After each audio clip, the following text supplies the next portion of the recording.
जय हिंद। आज की इस क्लास में जो 10th क्लास के साइंस का जो पहला चैप्टर है रासायनिक अभिक्रिया और समीकरण, उसके बारे में देखते हैं। इस चैप्टर में हम जानेंगे कि रासायनिक अभिक्रिया क्या होती है और रासायनिक समीकरण क्या होते हैं, उनको कैसे लिखा जाता है और रासायनिक समीकरणों को संतुलित यानी बैलेंस कैसे करते हैं, उनके बारे में जानेंगे। और हम जानेंगे कि रासायनिक अभिक्रिया कौन कौन सी होती है, जिसमें पहली संयोजन अभिक्रिया जिसे कॉम्बिनेशन रिएक्शन बोलते हैं, दूसरी अपघटन अभिक्रिया जिसे डिकम्पोजिशन रिएक्शन बोलते हैं, तीसरी विस्थापन अभिक्रिया जिसे डिस्प्लेसमेंट रिएक्शन बोलते हैं, उनके बारे में जानेंगे। चौथी द्विविस्थापन अभिक्रिया जिसे डबल डिस्प्लेसमेंट रिएक्शन बोलते हैं, उसके बारे में जानेंगे। पांचवी उपचयन अपचयन अभिक्रिया जिसे ऑक्सीडेशन रिडक्शन रिएक्शन बोलते हैं, उसके बारे में जानेंगे।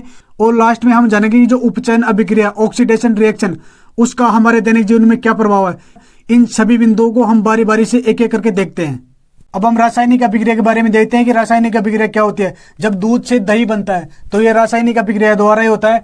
जब लोहे की वस्तुओं को हम वातावरण में खुला छोड़ देते हैं तो उसमें जंग लग जाती है, यह भी एक रासायनिक अभिक्रिया है। जब हमारे शरीर में पाचन क्रिया होती है तो यह भी एक रासायनिक अभिक्रिया है, क्योंकि इसमें कार्बोहाइड्रेट को उसको ग्लूकोज में बदला जाता है। जो श्वसन की क्रिया है हमारे शरीर में, यह भी एक रासायनिक अभिक्रिया है, क्योंकि श्वसन के माध्यम से O2 की उपस्थिति में जो ग्लूकोज का दहन होता है जिससे हमें ऊर्जा मिलती है। और 2 नंबर में हम देखते हैं कि जब मैग्नीशियम रिबन का दहन करते हैं तो ये श्वेत चमकदार लोह के साथ जलता है और मैग्नीशियम ऑक्साइड का श्वेत चूर्ण बनता है। जब हम जिंक के टुकड़ों को तनु सल्फ्यूरिक अम्ल में डालते हैं तो वह गर्म होने लगता है, जिससे जिंक सल्फेट बनता है और हाइड्रोजन गैस का उत्सर्जन होता है। जब हमने ये रासायनिक अभिक्रिया देखी, मैग्नीशियम रिबन का दहन किया और जिंक के टुकड़ों को तनु सल्फ्यूरिक अम्ल में डाला, तो हम देखते हैं कि 4 चीजें कॉमन होती है, जिसमें पहली अवस्था में परिवर्तन हुआ है, रंग में परिवर्तन हुआ है, तापमान में परिवर्तन हुआ और गैस का उत्सर्जन हुआ। क्योंकि जब जिंक के टुकड़ों को तनु सल्फ्यूरिक अम्ल में डाला तो H2 गैस निकली थी। तो हम इन 4 बिंदुओं के आधार पर कह सकते हैं कि रासायनिक अभिक्रिया हुई है।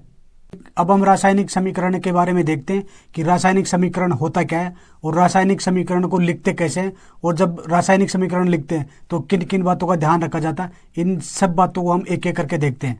जब हमने मैग्नीशियम रिबन को ऑक्सीजन की उपस्थिति में जलाया था तो हमें एक श्वेत चूर्ण प्राप्त हुआ था। यह जो रासायनिक अभिक्रिया हुई उसको लिखना ही रासायनिक समीकरण है। रासायनिक समीकरण के 2 भाग होते हैं, एक तो LH साइड होता है और एक RH साइड। LH साइड में अभिकारक होते हैं। जब एक से अधिक अभिकारक होते हैं तो उनके बीच में प्लस का निशान लगा के लिखा जाता है।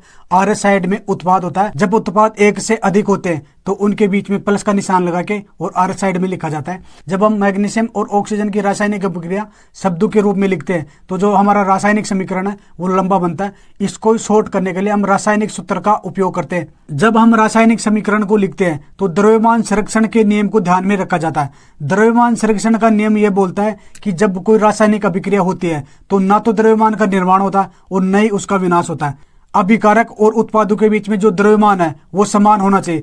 अगर द्रव्यमान समान नहीं है तो उसे कंकाली रासायनिक समीकरण कहते हैं। कंकाली रासायनिक समीकरण को हमें संतुलित करना जरूरी है। जो हमने ये रासायनिक समीकरण लिखा, यह एक कंकाली रासायनिक समीकरण है, क्योंकि जब उत्पाद की तरफ परमाणु गिनते हैं तो मैग्नीशियम का 1, ऑक्सीजन का 1, कुल 2 परमाणु है। अभिकारक की तरफ गिनते हैं तो मैग्नीशियम का 1, ऑक्सीजन का 2 है, तो इधर 3 है। तो 1 ऑक्सीजन का परमाणु इधर ज्यादा है, तो इधर परमाणु द्रव्यमान ज्यादा है, इधर परमाणु द्रव्यमान कम है। हम इसको संतुलित करके और नीचे एक रासायनिक समीकरण और लिखा है जिसमें दोनों तरफ परमाणु द्रव्यमान बराबर है। अब हम रासायनिक समीकरण को बैलेंस करना सीखेंगे। जब हम रासायनिक समीकरण को बैलेंस करते हैं तो किन किन चीजों का ध्यान रखा जाता है, और जो रासायनिक अभिक्रिया में जो रासायनिक समीकरण होता है उसमें जो पदार्थ की अवस्था है उनको कैसे लिखते हैं, भौतिक अवस्थाओं को कैसे लिखते हैं, और जो रासायनिक अभिक्रिया में जो अभिक्रिया की परिस्थिति है उसको कैसे लिखते हैं, इन सब बातों को हम बारी बारी से देखते हैं। जब हम आयरन को जल के साथ अभिक्रिया कराते हैं तो आयरन ऑक्साइड और H2 गैस अलग होगी। इस रासायनिक समीकरण को हम संतुलन करना सीखेंगे। हिट हॉट ट्रायल विधि द्वारा हम रासायनिक समीकरण को संतुलन करना सीखेंगे। हिट एंड ट्रायल विधि में सबसे पहले ज्यादा परमाणु वाले यौगिक को संतुलन करते हैं।